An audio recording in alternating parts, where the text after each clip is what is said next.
স্বপ্ন ছোঁয়া একজন মানুষ। প্রত্যেকটা নারীর স্বপ্নের মধ্যে উনি মানে ওতপ্রোতভাবে জড়িয়ে আছে। তো আমারও ওতপ্রোতভাবে জড়িয়ে আছে।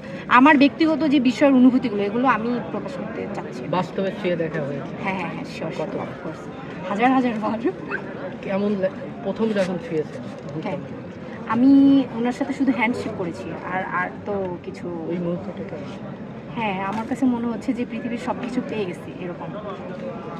যদি বলা হয় যে দুইজন ব্যক্তি পৃথিবীর সবচেয়ে প্রিয়, হ্যাঁ, তাহলে কাকে কাকে? মানে আপনি পৃথিবীতে আপনার জীবনে সবচেয়ে দুইজন ব্যক্তি? সেটা আমার আম্মু অবশ্যই, আর বাবা, তারপর?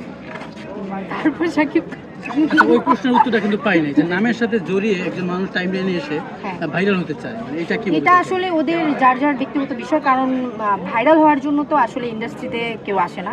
ভালো ভালো কাজ উপহার দেওয়ার জন্যই মানুষ ইন্ডাস্ট্রিতে আসে। নায়িকারা বেসিক্যালি সবাই ভালো ভালো কাজ করতেছে। আপনারা দেখেন মেহজাবিন আপু, তারপর হচ্ছে সাবিলা নূর তাণ্ডব করেছে, ইভেন বুবলি আপু কিন্তু অনেক ভালো কাজ করতেছে। তো সবাই আমার ফেভারিট। আমি কার কথা কাকে বলবো, কার কথা কাকে বলবো এটা আসলে বলা মুশকিল হয়ে যাবে। আমরা অনেক সময় দেখেছি যে ইউটিউবে সবসময় ভেসে বেড়ায় হ্যাঁ, যে সাকিব খান, ঠিক আছে, সাকিব খানের জন্য জীবন দিয়ে দিচ্ছে, এই করতে সেই করতে। জীবন তো দিব না, সরি। এবং অনেকেই ভাইরাল আছে যে আমি হাজব্যান্ড ছেড়ে হ্যাঁ, তার জন্য। হ্যাঁ।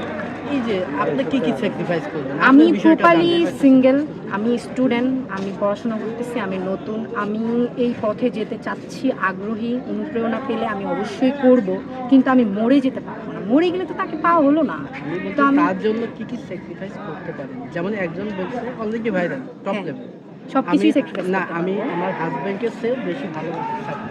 হ্যাঁ, আমি আপনি- সবকিছুই স্যাক্রিফাইস করতে পারবো। আপনি তার জন্য কতটুকু তার জায়গা আছে? মানে একটু specific সবটা জুড়েই আছে, হৃদয়ের সবটা জুড়েই আছে। কি কি